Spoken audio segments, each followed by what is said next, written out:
Halo semua, saya Indra Baban dengan NIM 152468, mata kuliah Pendidikan Agama Kristen dengan dosen pengampu Pak Spencer, akan mempresentasikan tentang kematian Yesus. Kematian Yesus adalah pusat iman Kristen karena melalui kematiannya umat manusia mendapatkan keselamatan. Tertulis dalam Yohanes 3 ayat 16, karena begitu besar kasih Allah akan dunia ini, sehingga ia telah mengaruniakan anaknya yang tunggal, supaya setiap orang yang percaya kepadanya tidak binasa, melainkan beroleh hidup yang kekal. Ayat ini menekankan kasih Allah yang besar pada dunia, yang memotivasinya untuk mengorbankan anaknya, Yesus, demi keselamatan umat manusia. Ini menunjukkan bahwa kematian Yesus adalah tindakan kasih dan penyelamatan.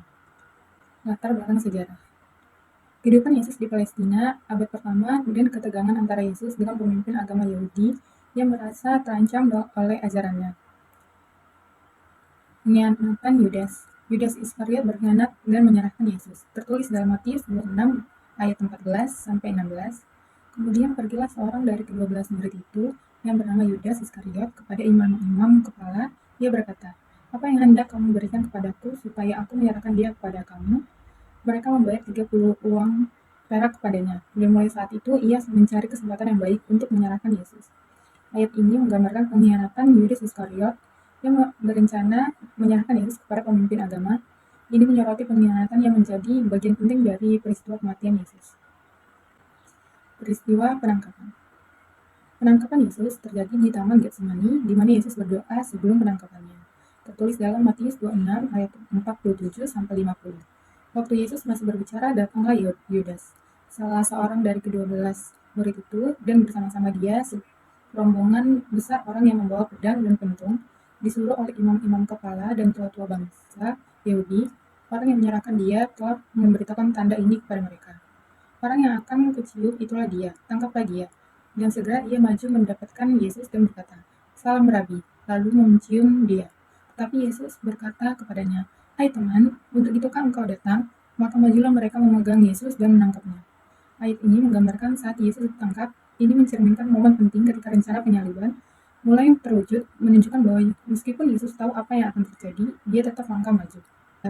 Pengadilan Yesus dihadapkan kepada Pilatus. Yesus dihadapkan kepada gubernur Romawi, Pilatus, untuk diadili. Tertulis dalam Markus 15 ayat 1-5. Pagi-pagi benar imam-imam kepala besar bersama tua-tua dan ahli-ahli Taurat dan seluruh mahkamah agama sudah bulat mufakatnya. Mereka membelenggu Yesus, lalu membawanya dan menyerahkannya kepada Pilatus. Pilatus bertanya kepadanya, "Engkaukah raja orang Yahudi?" Jawab Yesus, "Engkau sendiri mengatakannya." Lalu imam-imam kepala mengajukan banyak tuduhan terhadap dia. Pilatus bertanya pula kepadanya, katanya, "Tidakkah engkau memberi jawab? Lihatlah betapa banyaknya tuduhan mereka terhadap engkau." Tetapi Yesus sama sekali tidak menjawab lagi, sehingga Pilatus merasa heran. Ayat ini menjelaskan bahwa Yesus dihadapkan kepada pengadilan, di mana dia mengalami ketidakadilan. Ini menunjukkan bahwa bagaimana dia dijatuhi hukuman meskipun tidak bersalah, menggarisbawahi sifat pengorbanannya. Penyiksaan dan penghinaan. Penyiksaan. Yesus disiksa dan dihina oleh tentara Romawi. Tertulis dalam Matius 27 ayat 27-31. Kemudian serdadu-serdadu wali negeri membawa Yesus ke gedung pengadilan, lalu memanggil seluruh pasukan berkumpul sekeliling Yesus. Mereka menanggalkan pangkalannya dan mengenakan jubah ungu kepadanya. Mereka menganyam sebuah mahkota duri dan menaruhnya di atas kepalanya, lalu memberikan dia sebatang bulu di tangan kanannya. Kemudian mereka berlutut di hadapannya dan mengolok-olokkan dia, katanya, "Salam, hai raja orang Yahudi."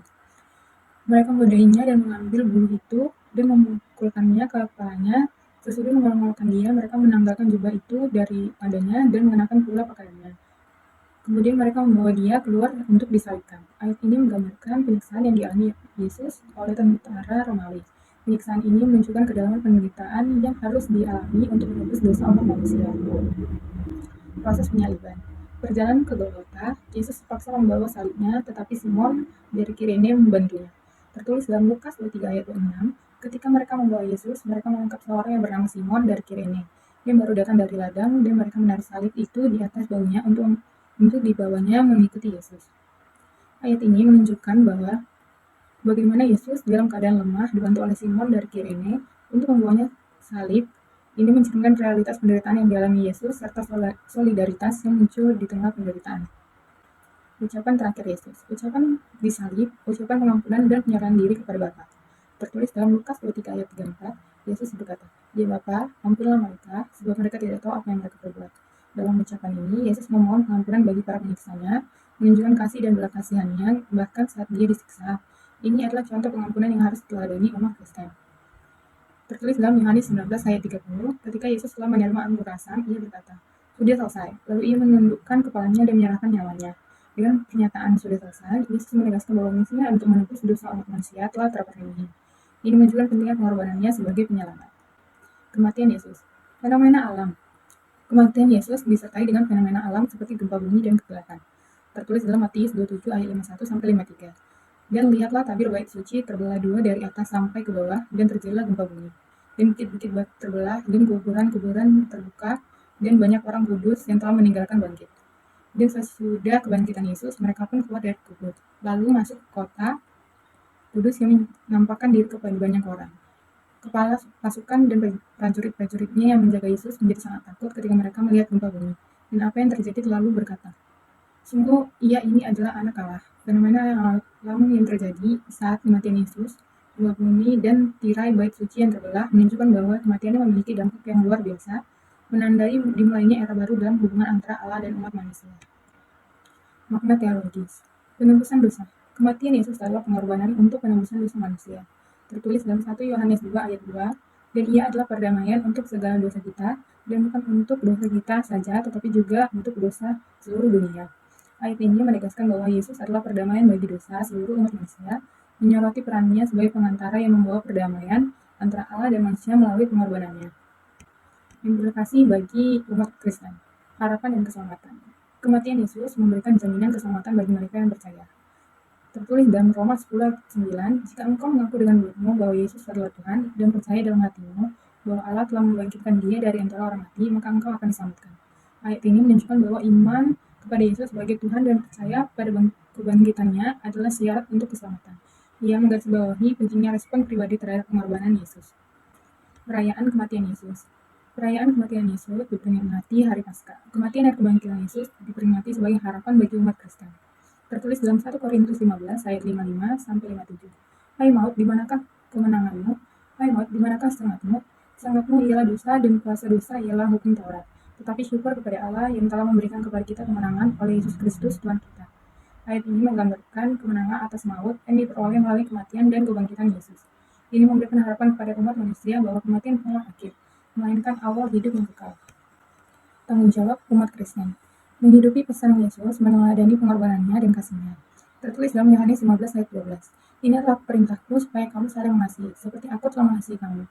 Ayat ini menjelaskan pentingnya kasih dalam iman Kristen dan bagaimana pengorbanan Yesus menjadi landasan untuk hubungan yang penuh kasih antara sesama manusia. Kesimpulan. Kematian Yesus. Titik sentral iman Kristen yang mencerminkan kasih Allah. Tertulis dalam Galatia 2 ayat 20, "Namun aku hidup, tetapi bukan lagi aku sendiri yang hidup, melainkan Kristus yang hidup di dalam aku. Dan hidupku yang kuhidupi sekarang di dalam daging adalah hidup oleh iman dalam Anak Allah yang telah mengasihi aku dan menyerahkan dirinya untuk aku." Ayat ini menunjukkan transformasi hidup yang dialami orang percaya akibat kematian Yesus. Umat Kristen diajak untuk hidup dengan kesadaran bahwa hidup mereka sekarang diwarnai oleh kasih dari pengorbanan Kristus. Sekian dari saya. Terima kasih. Tugas memberkati.